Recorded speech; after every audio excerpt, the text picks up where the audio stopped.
Hello, vinyl community. Welcome back. This is HubTunes. I am Mike. This is going to be a quick video. Vinyl finds for April 2025. I only bought two things because of Record Store Day. So I did really well, actually, as far as budgeting.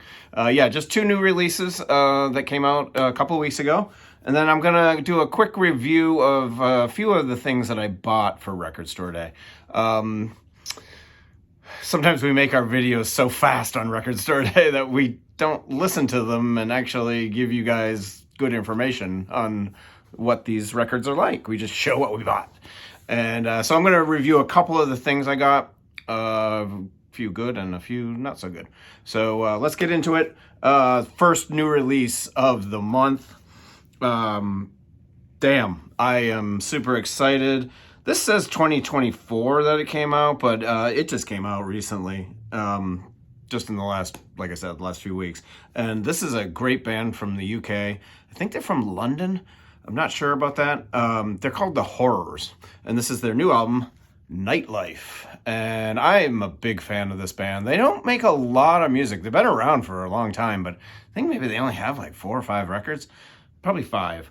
I did get to see them once. They came to the US and toured right before the pandemic, and they were terrible, absolutely terrible. They played at a club called the Bottom Lounge here in Chicago, and man, I don't know what it was. I don't know if it was them or if it was the club, the sound. I've been to that club many times. It's a cool place to see a show. I've seen a lot of people there. But yeah, the sound wasn't good, and I don't know if it was them or what. I don't know what was going on, but even the people I was with were like, this is not good at all.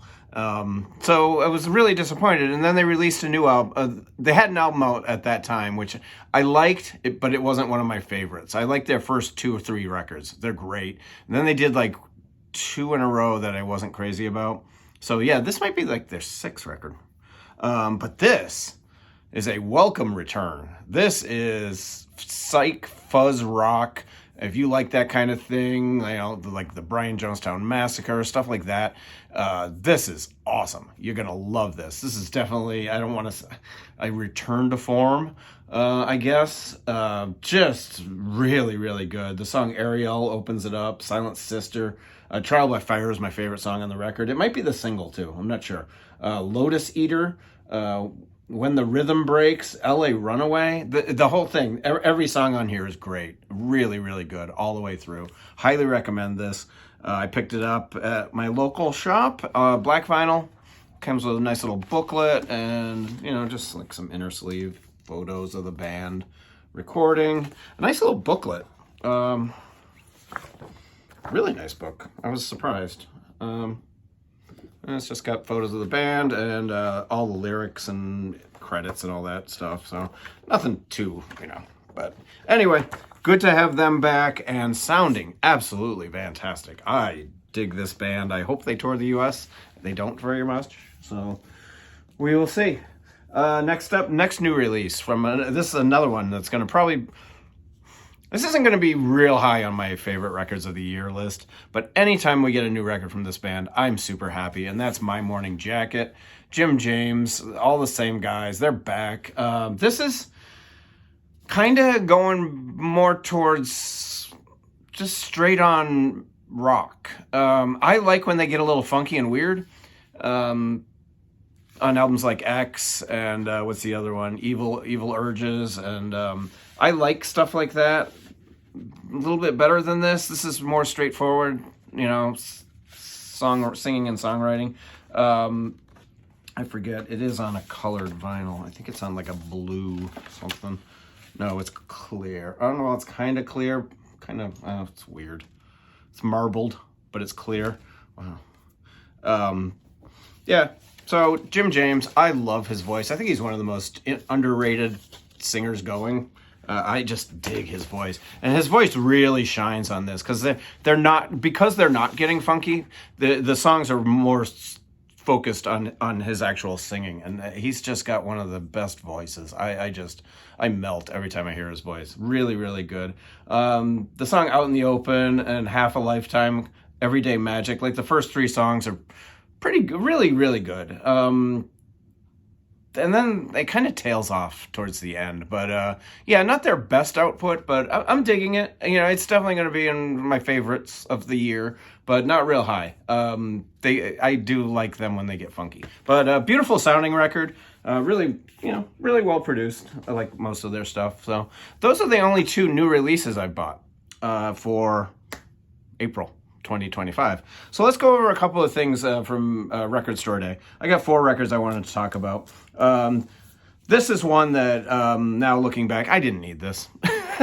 But you know what? I'm a huge Doors fan. And they're a top 5 band for me, maybe even top 3.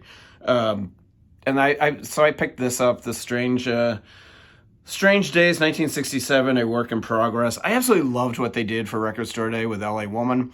Maybe that works better because it was a box set. And maybe it works better because the songs are more intense and longer and better. LA Woman's probably my second favorite album of all time. So this doesn't really work as well. And it's not as long. I mean, it's almost an EP. I mean, really, there's only like 4 songs on each side. And yeah, it doesn't really work well. It is on a cool blue vinyl. I probably wouldn't get this again if I had picked it up. But it's just, you know, I'll put it in my Doors collection. I love the Doors. This is kick-ass, man. This is one of the better ones. These are all good. And that's the Grateful Dead release that came out. Picked this up, 5 record set, $120. The Beacon Theater, New York, June 14th, 1976. Now, they didn't tour a lot in 74 and 75, so they're really kind of getting back on the road in 76. They took a pretty good-sized break from touring, and then Donna and Keith joined the band, and this thing really, first of all, the artwork, the box is sturdy box, beautiful artwork. The records are perfectly clean. They sound great. This is limited to 7,600. I'm in love with sides 6, 7, and 8 because I like the jazzier. I mean, I like all Grateful Dead, but I really like the jazzier stuff from the 70s, like Crazy Fingers and Blues for Allah, stuff like that. And that has the, you know, Music Never Stopped, Crazy Fingers, Dancing in the Street, Cosmic Charlie, an early song. Help on the Way, Slipknot is absolutely incredible on here. Franklin's Tower, U.S. Blues, The Wheel. I really, really dig this. This is definitely one of my favorites. I have them all now, all the Record Store releases that they've done. And I almost passed this up because my budget. You know, I was on a budget and there was a lot I wanted, and I thought about passing it up, and I'm glad I didn't because it is definitely one of the better Grateful Dead. They're all great, but this one really sticks out to me for some reason. I don't know why. Probably because it's new. This is a terrific album. I think in my video I did not have this, and a friend of mine called me about 5:30 and said, "Are you still looking for that Alison Moyet album?" And I said, "Yes." And he's like, "Well, there's one sitting right in front of me. I'll buy it for you." So he picked this up for me. This is Alison Moyet's Home Time.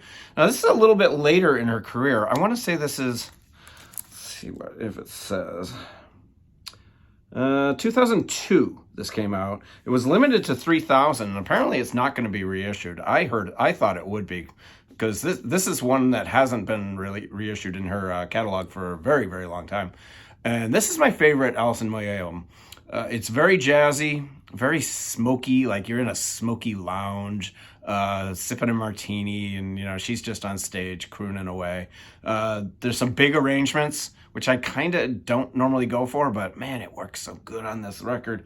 It's just, and it sounds absolutely phenomenal, just phenomenal. It's on a beautiful gold vinyl, which is probably my favorite color of vinyl. If I'm going to have a favorite color of vinyl, it would be gold. I just love it. I think it's really, really sharp.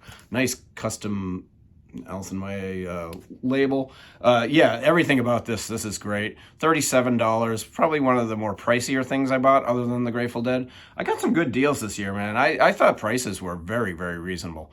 So yeah, This is a great record. If you have a chance, sit down and listen to it. It's definitely my favorite of hers.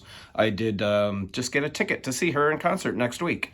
So yeah, I'm gonna go check her out again. I've seen her several times. She's really, really good. Still does Yaz songs and all her solo stuff. So it's always a good night. This might be my favorite pickup of the whole thing. This is Eden's Children, and I dig it. It's psych garage rock. They released, I want to say 2 or 3 albums. This is their second. It says, I kept the hype sticker because I just want, I don't know. Fuzz-laden Boston psych. The self-titled Eden's Children album rocks heavy with psych fuzz guitar echoing round bass drums and wild drumming. The band fits right into other power trios like Cream, Hendrix, and Blue Cheer. I wouldn't go that far, but pretty damn good, man. I really like it. The only thing that really kind of holds me back is his vocals aren't very good. But the band itself, look at these guys. Yeah. The band itself is really good. The guitarist is excellent. Excellent. So the songs are super short except for one. Just Let Go is like 8 minutes long. But the rest of them are, 2-3 minutes long. Just good garage rock. I totally love this. This was a blind buy too. I had never heard it. Somebody told me it's good, so I picked it up. It's not available streaming either, I don't believe. But yeah, Eden's Children. This was a nice little find. I'm really pleased with that.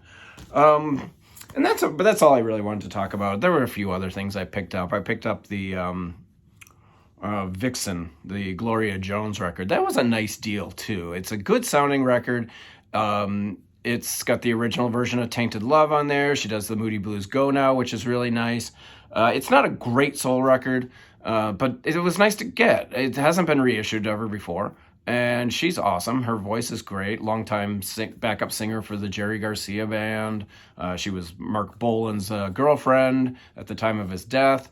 Yeah, really, really cool record, and it was $17.99. That was the best part about it. It was so cheap. So yeah, I've been listening to that and just about, yeah. But those 4 things I wanted to talk about. So that's about it. Quick video, you guys. I hope you're all doing well. Happy spring. Spring has kind of sprung here in Chicago. Getting a little warmer. We're in the 50s. So hopefully next time I talk to you, we'll be in the 60s and then the 70s and then the 90s. So you guys, everyone stay well, and I will talk to you very soon. Bye.